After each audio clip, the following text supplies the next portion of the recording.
गटकेला मी नमस्कार करतो सुरुवातीला. आणि गावचं राजकारण पाहता आज लोकशाहीची खरी ही निवडणूक म्हणता येईल.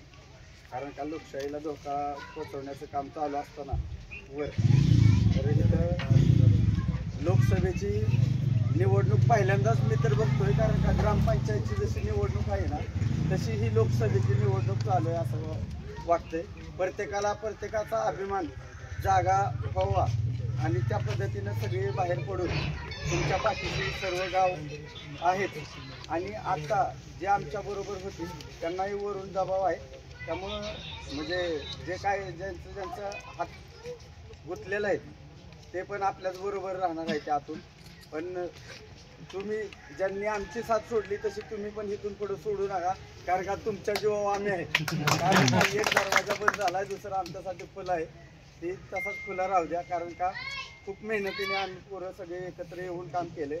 आणि जे आता सगळ्यांना टॉर्चर करतात पण गेले ही झाल्यानंतर 2 महिन्यानंतर ग्रामपंचायत येईलच त्यावेळेस दाखवूनच देऊ. पहिले ग्रामपंचायत मी स्वतः पॅनल टाकून त्यांच्या विरोधात 3 मेंबर निवडून आणलेले आहेत. स्वतः आमदारकी पण लढवलेली आहे. त्यामुळं आता येणारं सगळं म्हणजे जोमात असेलच आणि इथून पुढे राहणारच आहे. फक्त तुमचा आशीर्वाद आमच्या पाठीशी राहावा ह्याच विचाराचा आहे आम्ही. आणि तुम्ही एवढ्या लांबून आमच्यासाठी खूप वेळ दिला त्याबद्दल खूप तुमचे धन्यवाद.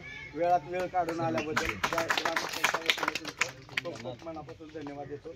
आणि एकच सगळ्यांना तुम्हाला ग्वाही देतो की पूर्ण बहुसंख्येने गावातील लीड देण्याचा प्रयत्न आम्ही सर्व तरुण पिढी सर्व ग्रामस्थ करीन हेच सांगतो आणि थांबतो. धन्यवाद.